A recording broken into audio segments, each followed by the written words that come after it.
Lukaku's deadpan stare on Chelsea bench symbolised miserable return. At the back end of a truly miserable season, Romelu Lukaku perhaps sunk to the nadir of his unharmonious Chelsea return at Goodison Park on Sunday. With just over 20 minutes remaining and the Blues trailing Everton 1-0, Thomas Tuchel introduced his final two substitutes while in search of a late goal, throwing on wide forwards Christian Pulisic and Hakim Ziyech with his last roll of the dice. And the double change meant Lukaku, Chelsea's record £98 million signing, was surplus to requirements.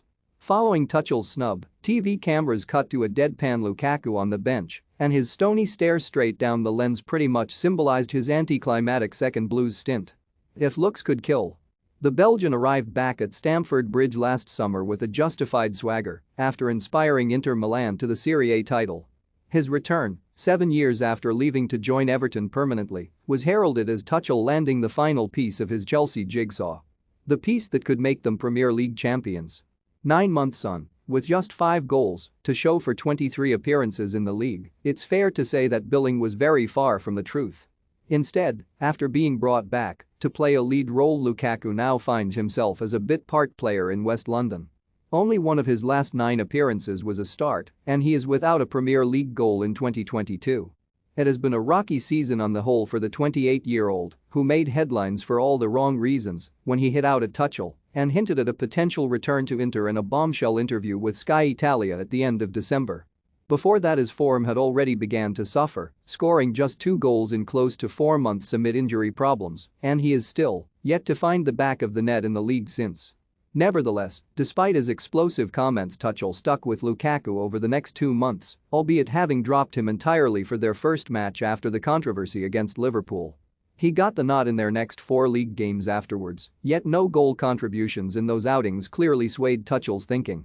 Kai Havertz replaced him at the pinpoint of Chelsea's attack and scored 8 goals in 12 appearances to justify his inclusion, as well as Lukaku's exclusion.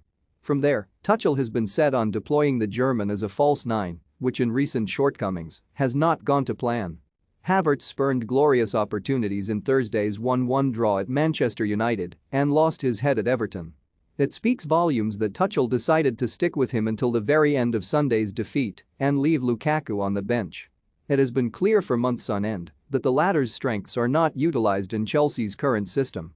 During one of his last league starts away at Crystal Palace, Lukaku broke the record for the fewest touches recorded by an outfield player in a Premier League game with a measly 7. If the Everton snub wasn't his lowest moment in a Chelsea shirt, that was. Too often he goes unnoticed as the focal point of Tuchel's attack, although it must be noted he is not always blame. His Blues teammates sometimes appear reluctant to feed him when he makes a run in behind, a noticeable tendency which Tuchel should have addressed long ago. As a result, he is left isolated and neglected up front. There are many factors contributing to Lukaku's decline in SW6. His form has been nowhere near good enough. The Sky Italia interview didn't help. Tuchel could surely do more to bring out the best of him, and his teammates could too. However, regardless of all those facets, it is tough to see a way back for Lukaku at Chelsea. What should have been a match made in heaven has turned out to be the marriage from hell, which makes it paramount for the club's prospective new owner to offload him in the summer. By leaving him on the bench at Goodison, Tuchel made it clear once again that Lukaku is not in his thinking right now, even as a late, desperate substitution. Unless that changes dramatically between now and the end of the season, Blues officials will surely cut their losses, find him a new club, and relieve themselves of his £325,000 a week wages. They will not receive anywhere near the record fee spent on him last August, though moving Lukaku on will free up space for potential attacking recruits this summer. If that plays out as expected, Tuchel needs to ensure the next centre forward is the right one and get them firing on all cylinders.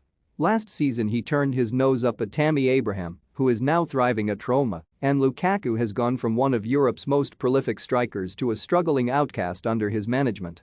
It may be an expensive one, but a second divorce is inevitable for Chelsea and Lukaku come the end of the season.